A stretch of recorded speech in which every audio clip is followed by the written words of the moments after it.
Are you struggling with procrastination and feeling like you can't achieve meaningful things? Do you wish there was an easy way to overcome your procrastination and become more productive? In this video, I'm going to show you how to beat procrastination, improve your productivity and start achieving meaningful things. I'll show you tips and strategies to stay focused and motivated to help you move towards your goals. You'll learn practical steps to get organized, break down your goals into manageable tasks, and develop better focus and self-discipline.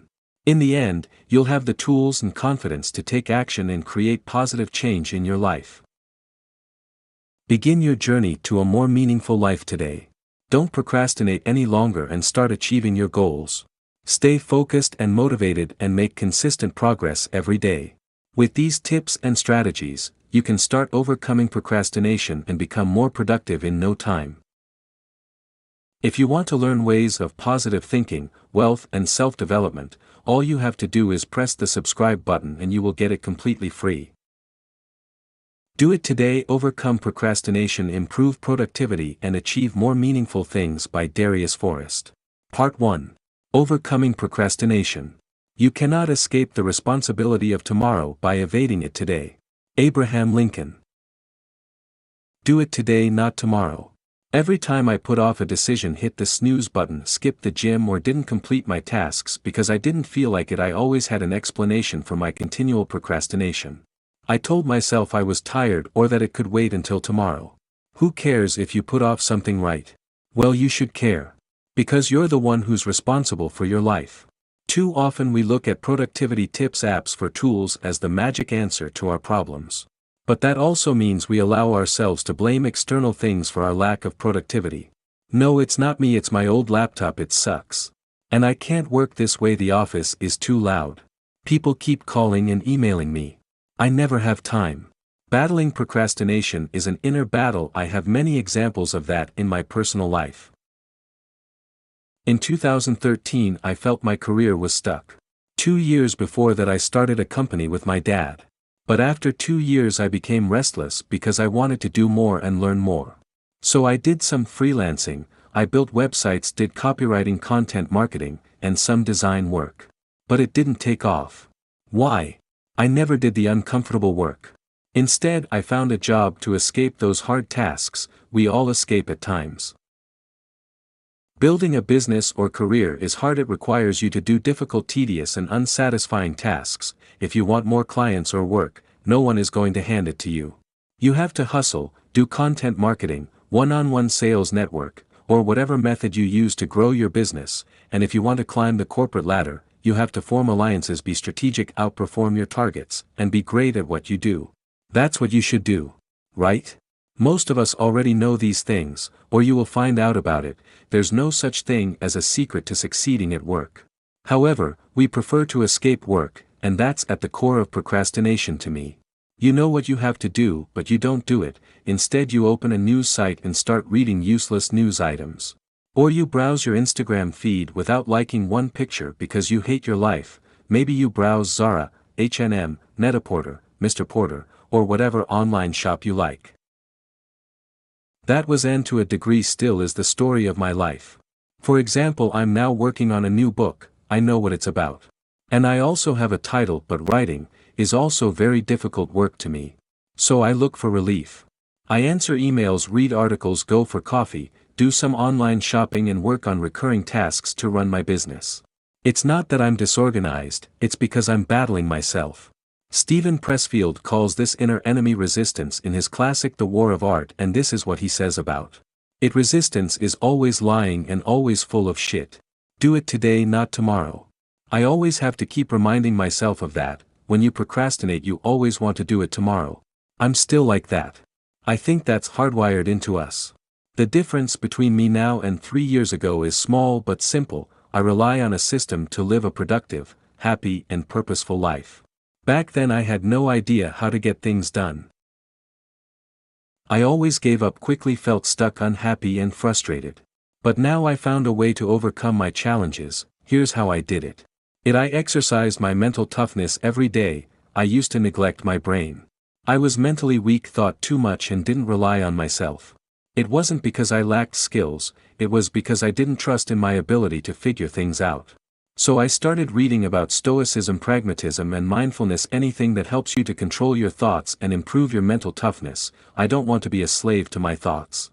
I want the opposite. I exercise my body every day. When I don't exercise, I'm restless, lack focus, energy, and confidence. By exercising my brain and body every day, I'm always war ready.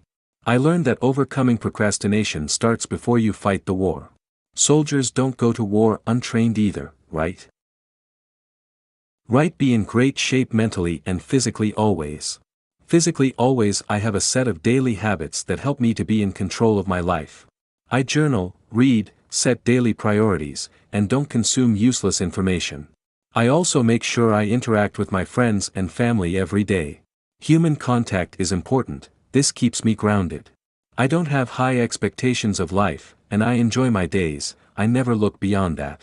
I always have a list of small but important tasks that I have to complete. Let's take my new book for example. I often want to escape difficult things like actually sitting down and writing.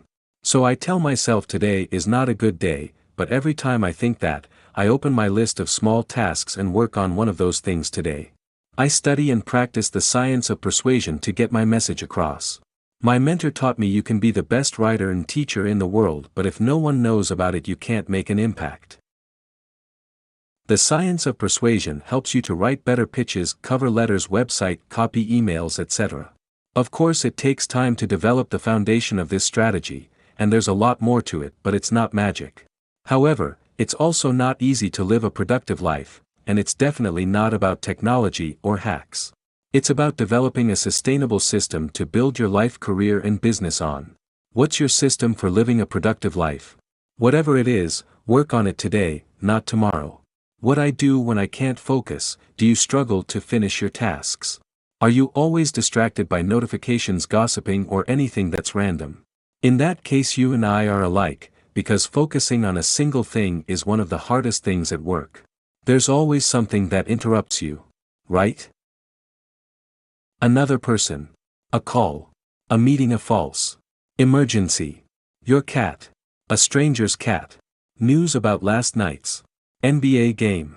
Sure, you can blame those things, but that's weak. You and I both know that those things can't interrupt you without your permission. That means every time you're not focused, you're giving someone or something permission to enter your mind. Scary, isn't it? That's how I look at interruptions. But I have to admit that I can't maintain my focus all the time. Sometimes I give in. It's not good.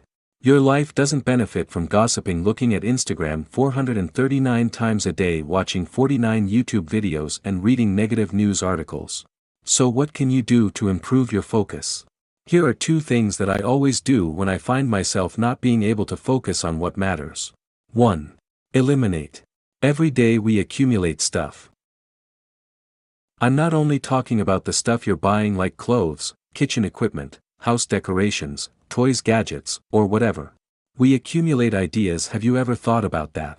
We're exposed to so many ideas that we adopt some of them and make them our own.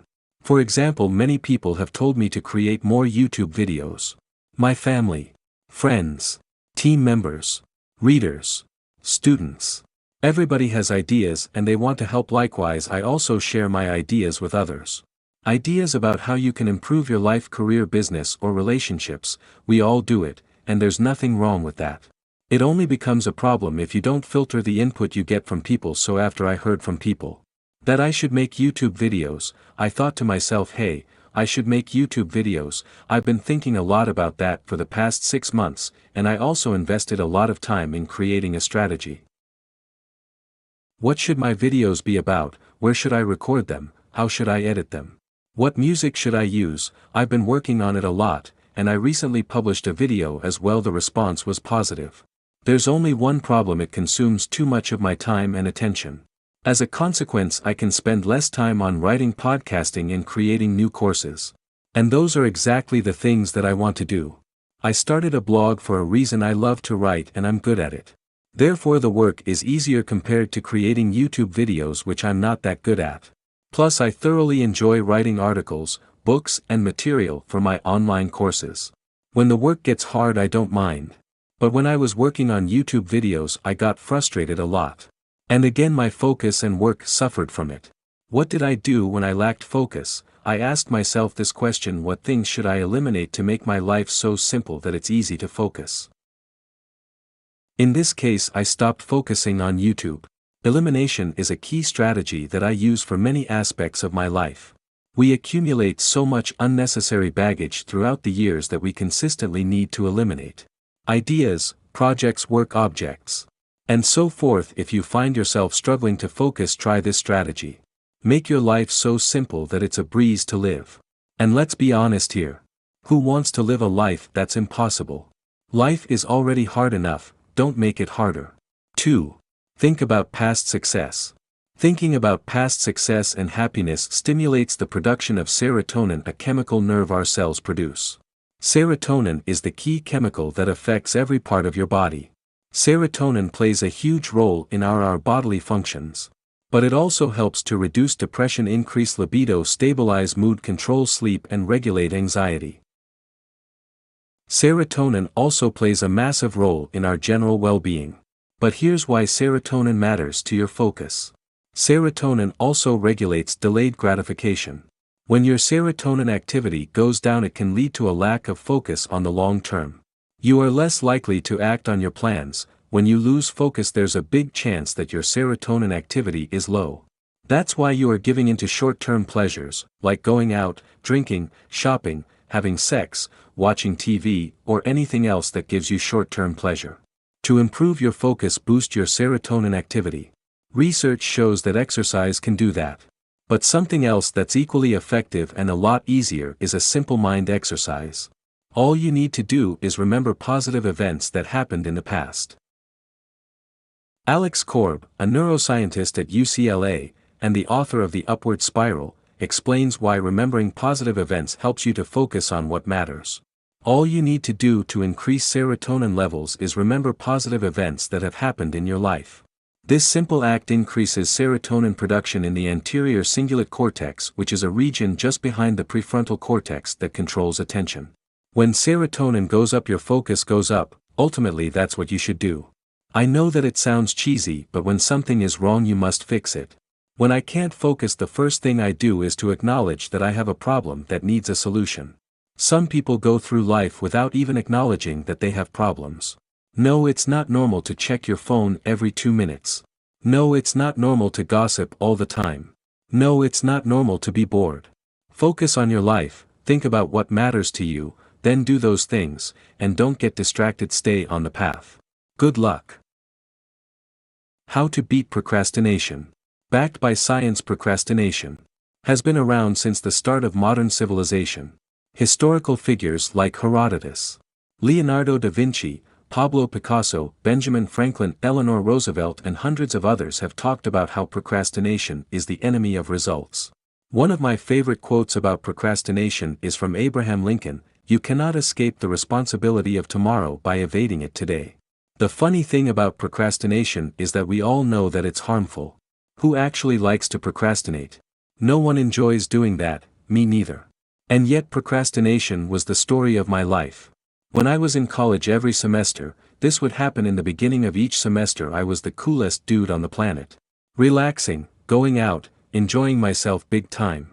I experienced no stress whatsoever. However, about a week before my exams, I would freak out. "Dude, why didn't you begin earlier?"